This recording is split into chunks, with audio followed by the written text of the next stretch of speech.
Alors, Maître Mati a été invité chez Nader Alami il y a une dizaine de jours pour propager sa thèse chiite, comme quoi les prières de Tarawih à la mosquée sont une innovation blâmable et sont interdites.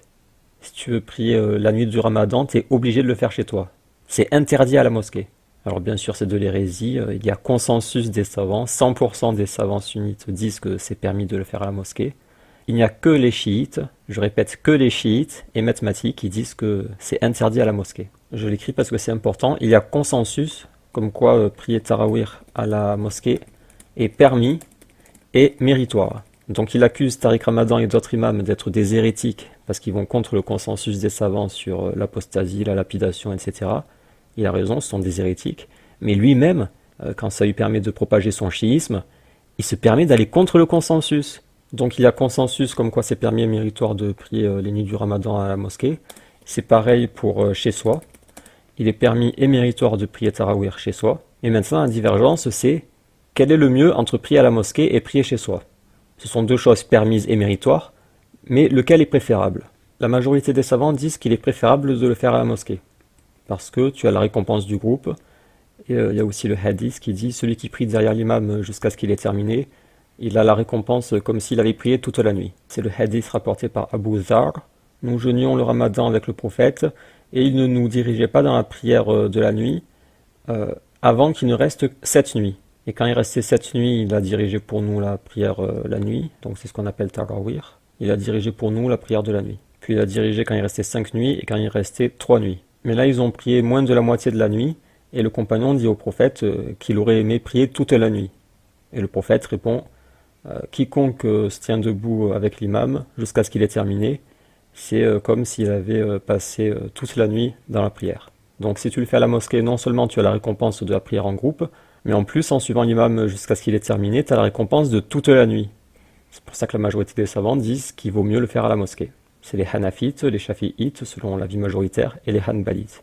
Ils disent qu'il vaut mieux le faire à la mosquée. Les deux sont permis, les deux sont méritoires, mais le mieux c'est à la mosquée. Selon certains, c'est mieux de le faire chez soi, à condition de pouvoir réciter le Coran. Si tu peux réciter le Coran, il vaut mieux que tu le récites toi-même plutôt que suivre un imam. C'est un avis minoritaire chez les Shafi'ites, et comme on verra, c'est l'avis de Abdullah ibn Umar.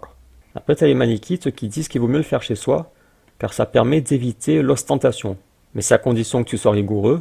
Par exemple, si chez toi tu as la flemme de le faire, alors là, il vaut mieux aller à la mosquée.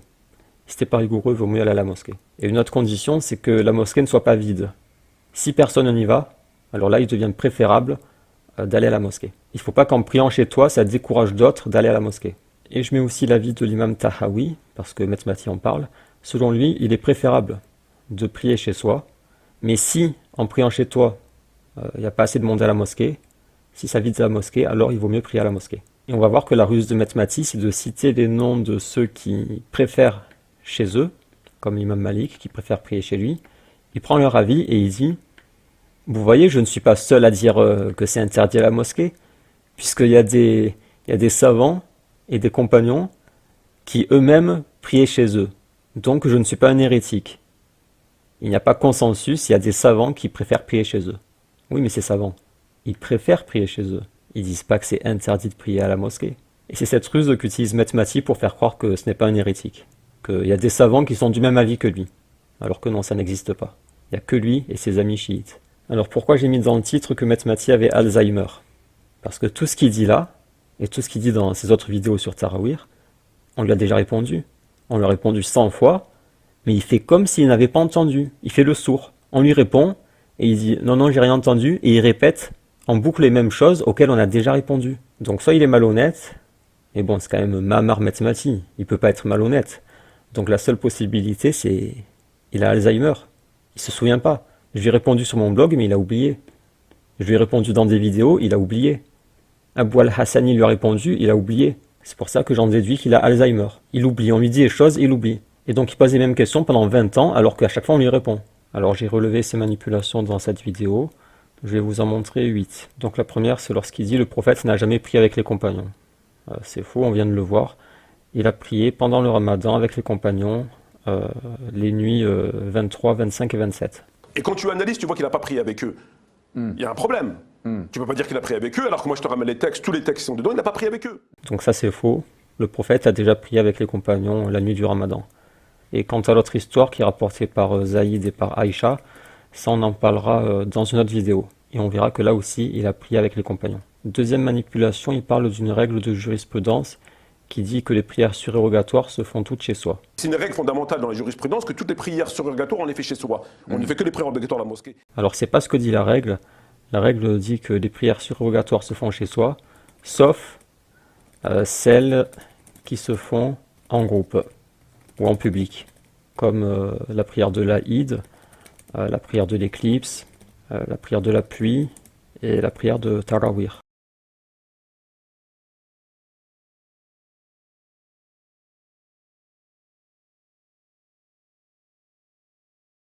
La règle dit que les prières surérogatoires individuelles se font chez soi.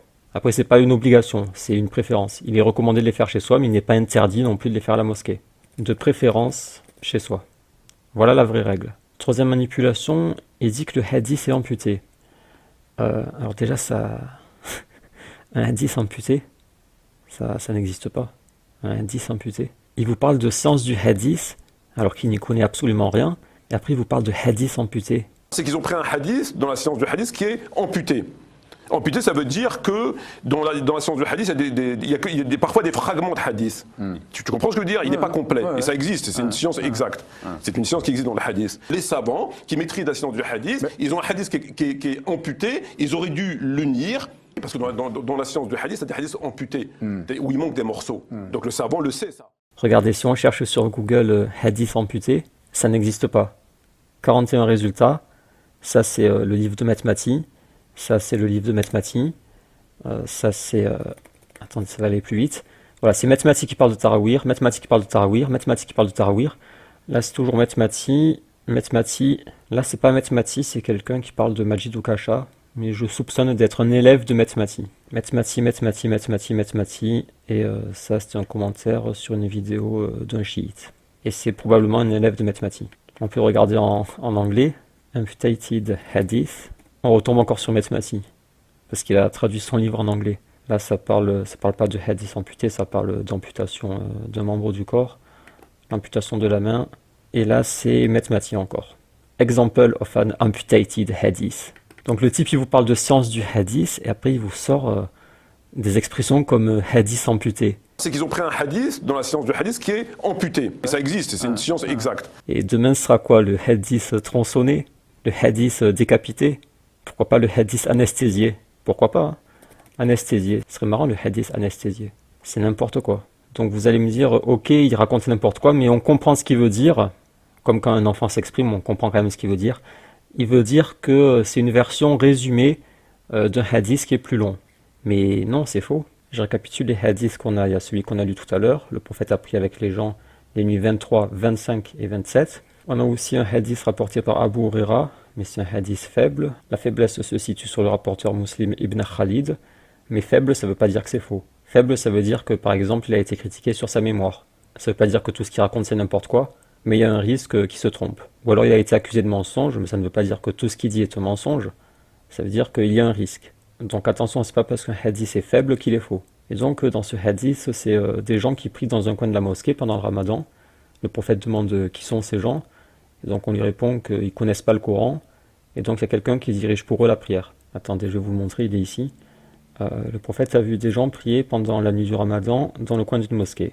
Qui sont ces gens? Ce sont des gens qui ne connaissent pas le Coran. Mais Ubay ibn Ka'b prie et il prie derrière lui. Le prophète a dit, ils ont bien fait, ce qu'ils ont fait est bien. Et donc le hadith est faible au niveau de Muslim ibn Khalid. Il est ici, mais ça ne veut pas dire que tout ce qu'il dit est faux. D'ailleurs, si vous regardez d'autres hadiths qui rapportent, ils sont rapportés par d'autres transmetteurs. C'est juste qu'il y a un risque. Et après, on a les deux fameux hadiths. Il y a celui de Zaïd ibn Thabit. C'est quand les compagnons prient derrière le prophète pendant le ramadan. Ça se passe 3 ou 4 nuits. Et à la 4e nuit, il ne vient plus. Et quand il sort, il leur dit « Vous avez continué de sorte que j'ai craint que ça devienne obligatoire. Alors aux gens, priez dans vos maisons, car la meilleure prière d'un homme est celle dans sa maison, sauf la prière obligatoire. » Et il y a le hadith rapporté par Aïcha.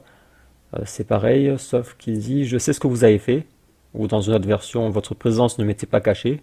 Il veut dire par là qu'il sait qu'ils étaient dans la mosquée et qu'ils l'attendaient.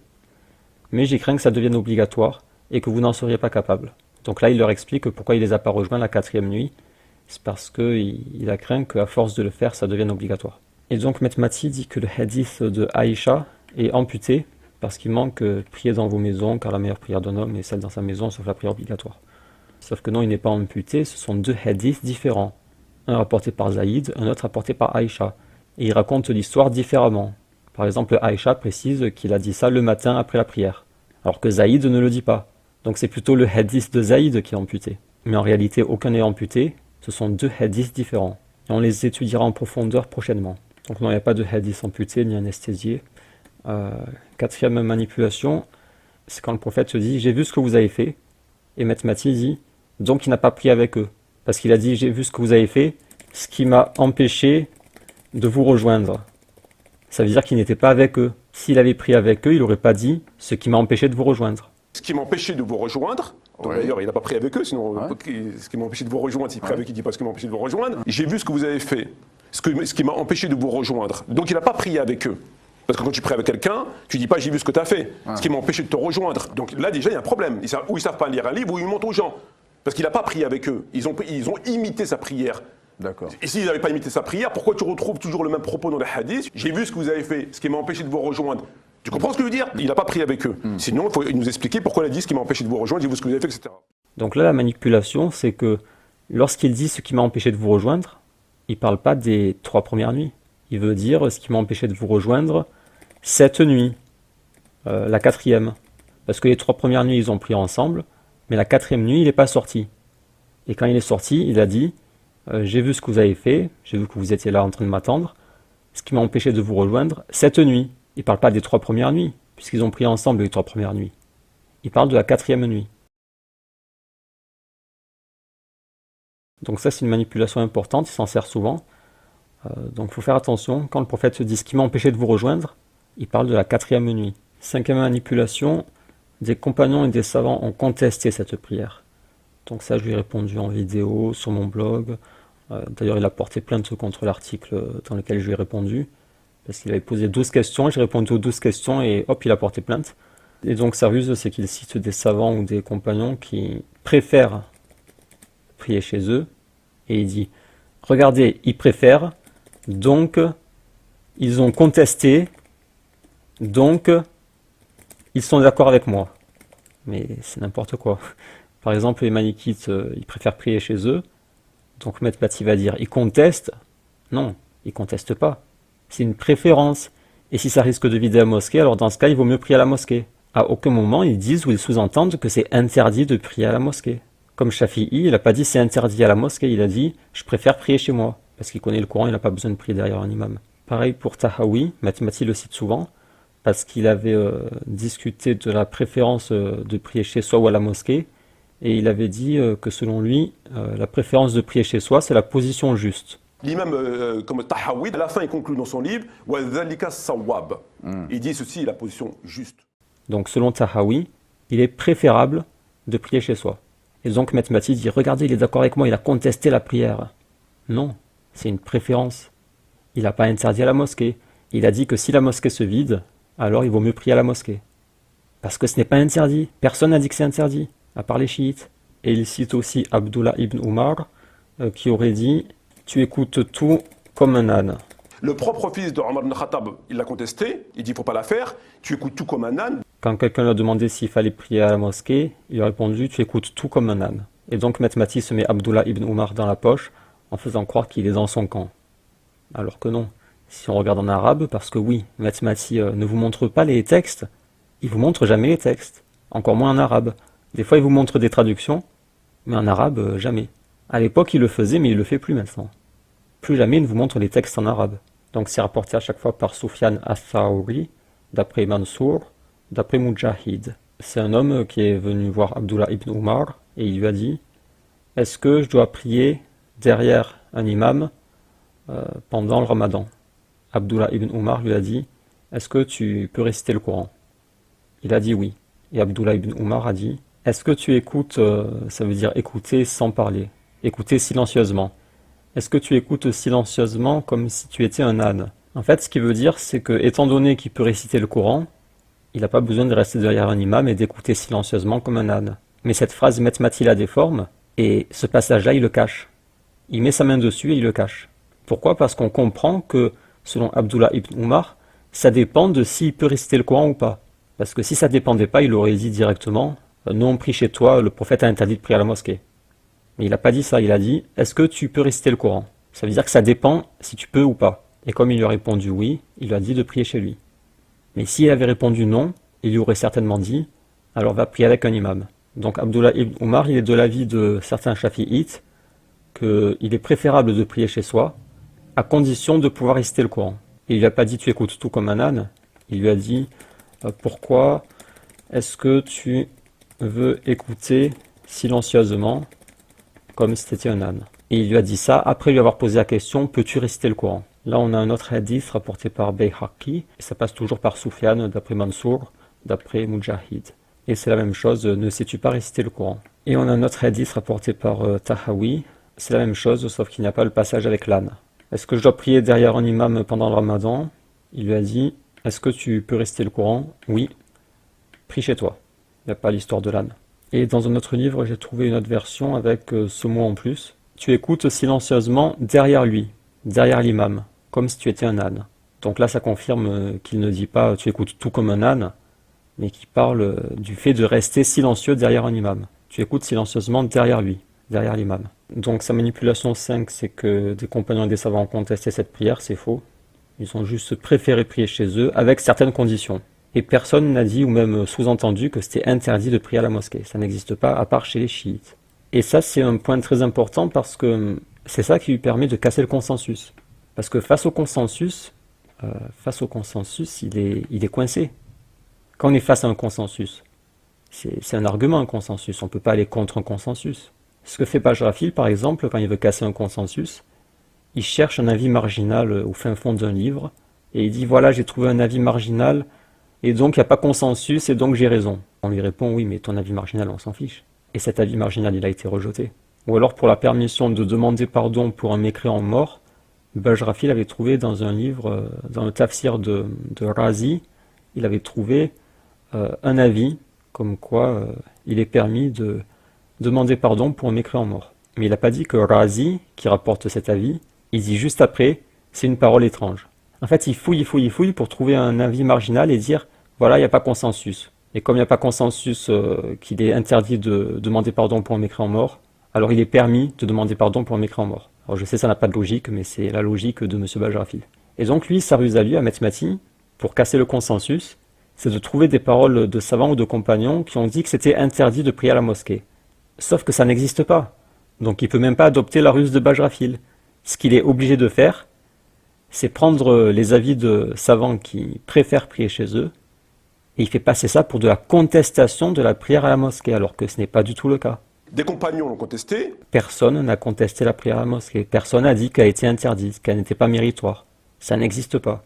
Et pour faire croire qu'il n'est pas seul, avec les chiites à dire ça, il se planque derrière Tahawi, Malik, Abdullah ibn Umar. Il se planque derrière des gens pour faire croire que ce n'est pas un hérétique. Comme quand il s'est planqué derrière Ibn al-Jawzi pour dire que Umar est tombé dans le piège du diable, il s'est planqué derrière Ibn al-Jawzi en détournant ses propos, il le calomnie donc, pour dire que Umar est tombé dans le piège du diable. Tout comme il s'est planqué derrière Uthaymin pour dire que Omar a fait un coup d'état. À chaque fois, il se planque derrière des savants. Sauf que les paroles de ces savants derrière qui il se planque, il les déforme. Il déforme leurs paroles. Ensuite, manipulation numéro 6. Ah oui, bon, en fait, j'aurais dû l'expliquer au début, mais ce que fait Metmati, parce que sa théorie ne tient pas debout une seule seconde. Elle ne tient pas debout une seule seconde. Donc ce qu'il fait, vous allez voir. Je prends un gros pinceau. On lui dit, ça ne peut pas être interdit de prier à la mosquée puisque le prophète l'a fait. Et on lui cite ce hadith dans lequel le prophète prie les nuits 23, 25 et 27. Et quand on lui sort ce hadith, ce qu'il fait, c'est qu'il dit non, je le refuse. Il le refuse, tout simplement. Vous allez dire, mais il n'a pas le droit. Ben, c'est ça le problème, il n'a pas le droit, mais il le fait. Il prend le gauche. Donc il dit, ce hadith, je le refuse. Pourquoi? Parce que ça détruit sa théorie. Sa thèse chiite s'effondre par ce hadith. Donc il est obligé, pour défendre sa thèse chiite, de balayer le hadith. Donc il dit, lui, je le refuse. Après, celui rapporté par Abu Huraira, dans lequel le prophète valide oralement la prière en groupe à la mosquée, celui-là aussi, il le balaye. Il dit non, je m'en fiche, ça ne m'intéresse pas. Donc il reste les deux hadiths de Zaïd et de Aïcha. Dans ces deux hadiths, le prophète explique que s'il a arrêté de prier à la mosquée la nuit du Ramadan, c'est de crainte que ça devienne obligatoire. Dans les deux hadiths, c'est la même chose. Il craignait que ça devienne obligatoire. Et quand on explique ça à Metmati, on lui dit, regarde, le prophète voulait les rejoindre, mais la seule chose qui l'empêchait, c'est la crainte que ça devienne obligatoire. Quand on lui dit ça, ce qu'il fait, c'est, regardez, je vous le montre. Ce qu'il fait, c'est qu'il prend son feutre et il fait ça. En fait, il efface, il le supprime. Il ne le prend pas en compte. Jamais de sa vie il n'a pris en compte ce morceau, qui est pourtant capital. Parce que dans ce morceau, on voit que le prophète voulait les rejoindre, mais qu'il s'est abstenu parce qu'il avait peur que ça devienne obligatoire. Et maintenant que le prophète est mort et que ça ne peut plus devenir obligatoire, il est logique qu'il ait permis de prier à la mosquée, et que c'est une bonne chose, puisque le prophète voulait le faire. Et il avait commencé à le faire. Il s'est abstenu uniquement de crainte que ça devienne obligatoire. Donc ça, il le supprime, il efface. Vous allez dire, mais il n'a pas le droit. Bah, c'est ça le problème, il n'a pas le droit. Donc le hadith de Aïcha, poubelle. Il lui reste le hadith de Zaïd. Alors aux gens, priez dans vos maisons, car la meilleure prière d'un homme est celle dans sa maison, sauf la prière obligatoire. Voilà, il prend juste ça. Donc vous avez vu, il a gribouillé ça, il a gribouillé ça, il a gribouillé ça, il a gribouillé ça, et il prend juste cette phrase. Mais le problème, c'est que, même s'il fait ça, sa thèse ne tient pas une seule seconde. Sa thèse de l'interdiction de la prière à la mosquée ne tient pas une seule seconde. Pourquoi? Parce que le prophète a dit, la meilleure prière est celle dans sa maison, sauf la prière obligatoire. Mais la meilleure prière, ça sous-entend quoi? Ça sous-entend que celle qui n'est pas faite à la maison est aussi valide. Elle est bonne, mais elle est moins bien. Celle à la maison est meilleure.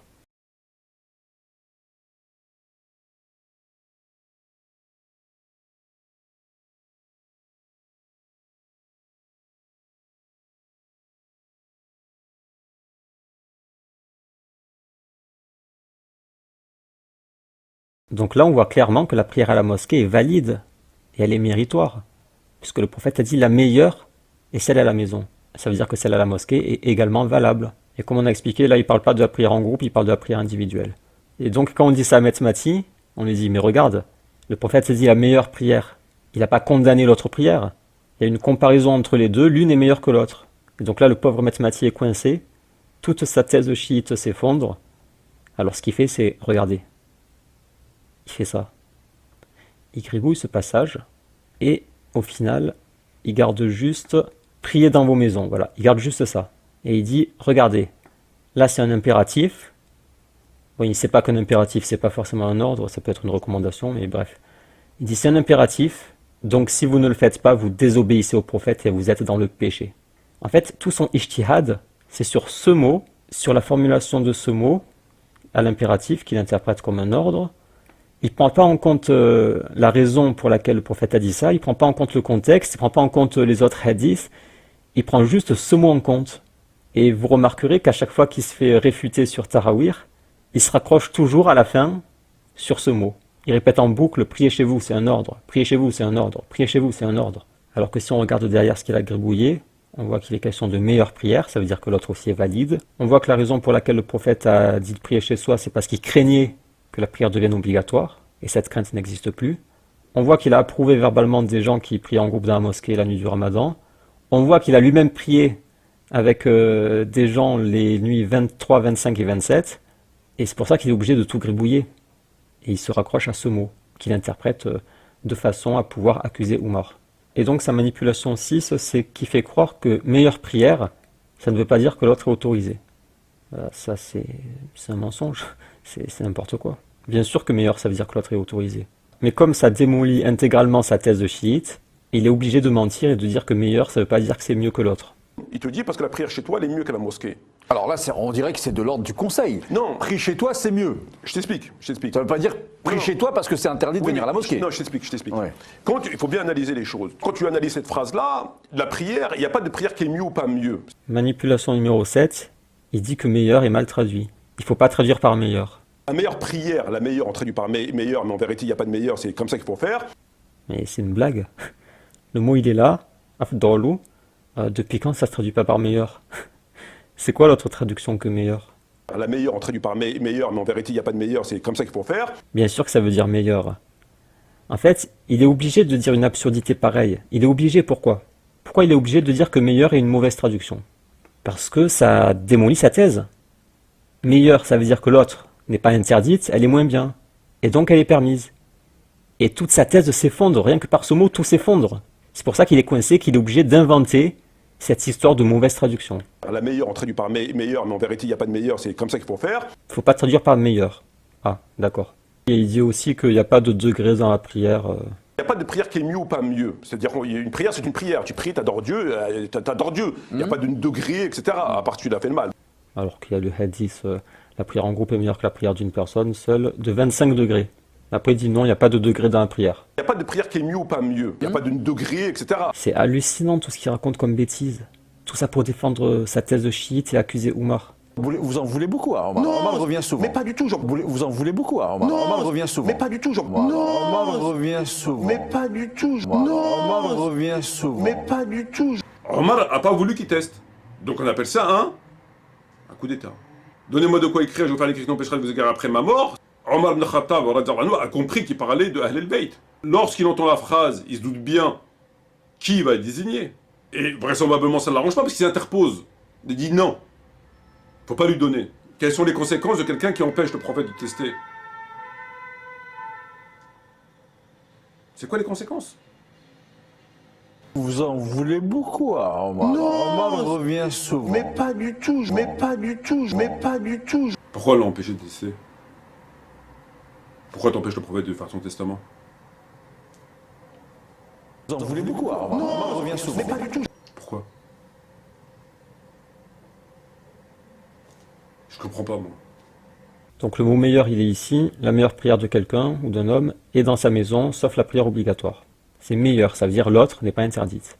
Celle qui n'est pas chez soi n'est pas interdite. La prière en groupe est meilleure que la prière d'une personne seule.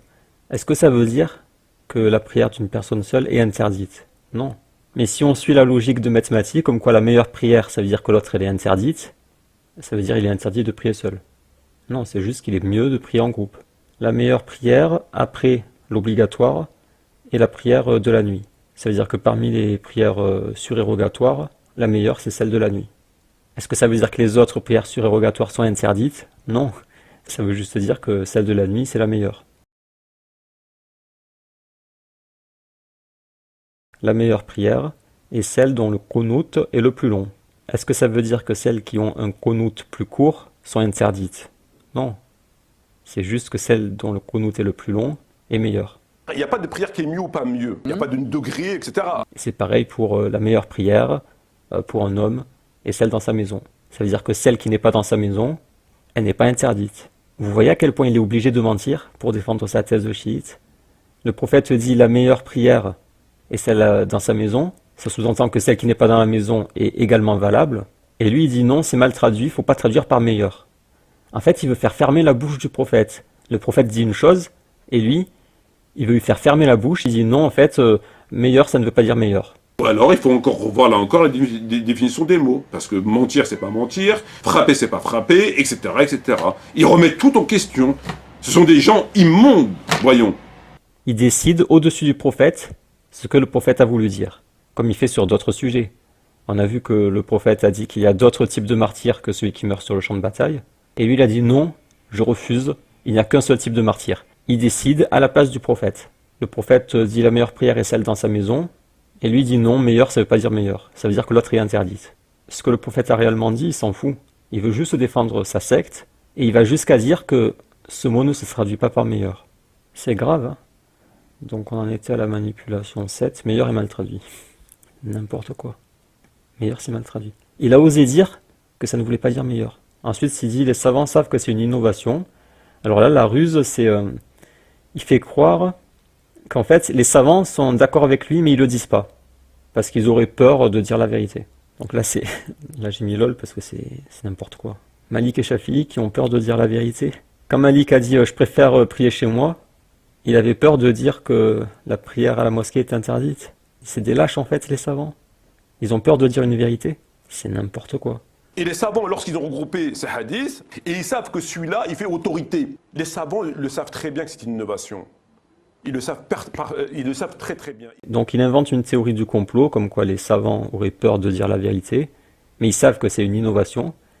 Il dit ça pour faire croire que les savants sont secrètement d'accord avec lui. C'est dingue.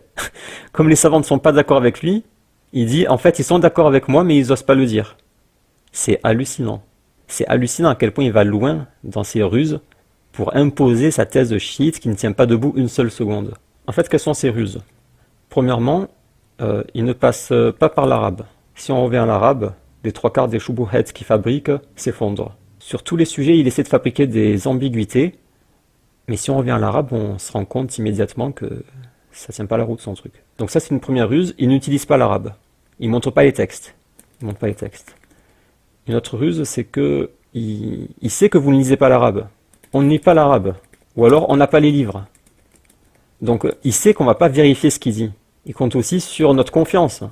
Parce qu'on le croit honnête. On le croit honnête. Il a l'air honnête. Il utilise aussi les apparences. Donc, il y a sa bibliothèque de 10 000 livres. C'est des livres qu'il ne sait pas lire et qui le traiteraient tous d'hérétique. Après, il utilise des grands mots. Il dit, il se fait passer pour un théologien. Il dit une règle fondamentale dans la jurisprudence. C'est une règle fondamentale dans la jurisprudence. Ou dans la science du hadith, alors qu'il ne maîtrise absolument rien, mais il en parle, il dit dans la science du hadith. C'est qu'ils ont pris un hadith dans la science du hadith qui est amputé. Et ça existe, c'est une science exacte. C'est une science qui existe dans le hadith. Dans la science du hadith, c'est des hadiths amputés. Ou dans la théologie, il utilise des grands mots comme ça, mais alors qu'il ne maîtrise absolument rien. De la jurisprudence, du hadith, de la théologie, il ne maîtrise rien. Comprendre le langage théologique, il faut être dans la théologie. C'est-à-dire que quand nous, on va considérer que si c'est obligatoire, recommandé, fortement conseillé, etc. Mais le fait qu'il utilise des grands mots donne l'impression qu'il maîtrise. Et comme il est sûr de lui, il a tellement l'air sûr de lui qu'on a l'impression qu'il maîtrise et que ce qu'il dit est vrai. Et après, il y a la répétition. Il répète tellement les choses, on a l'impression que c'est vrai. Après, il y a la rhétorique, bien sûr. Il arrive à embobiner. Dans sa façon de parler, il arrive à nous embobiner. Et dans les débats, sa ruse principale, c'est l'esquive, ou le détournement d'attention. Quand Nader ou n'importe qui d'autre lui répond sur un point, au lieu de dire effectivement je me suis trompé sur ce point, d'accord, il change de sujet, immédiatement il change de sujet, il se faufile pour ne pas admettre que ce point a été réfuté. Et sur le sujet de Tarawih, ce qu'il fait, c'est qu'à chaque fois il fuit, et à la fin il retourne toujours à ce mot. Priez chez vous, c'est un impératif, donc c'est un ordre, donc celui qui désobéit fait un péché. Et une autre chose, c'est qu'il est sympathique parce qu'il a de l'humour, il est drôle. Donc comme il est drôle, il nous est sympathique et on a tendance à lui faire confiance. Donc voilà, ce qu'on va faire, c'est que je vous ferai une vidéo dans laquelle on éclaircira cette histoire-là, quand les compagnons ont prié 3 jours avec le prophète. On regardera de plus près ces 2 hadiths. Et on verra par exemple que l'histoire comme quoi ils ont envoyé des cailloux sur la porte du prophète et il s'est mis en colère. Le prophète il sort en colère. Le prophète il sort en colère. Parce qu'ils vont le chercher, ils jettent des petits cailloux sur sa maison. Donc il est en colère. Donc il les engueule. Ils vont chez lui, ils jettent des cailloux. Il n'est pas content le prophète. Ils vont chercher la nuit, etc. Il n'est pas content. Il sort, il les engueule. Le prophète nous a engueulés, on l'a énervé. On verra que cette histoire est probablement fausse. Et on verra aussi d'autres choses et on verra encore une fois que la thèse chiite de Mehmet Mati ne tient pas debout.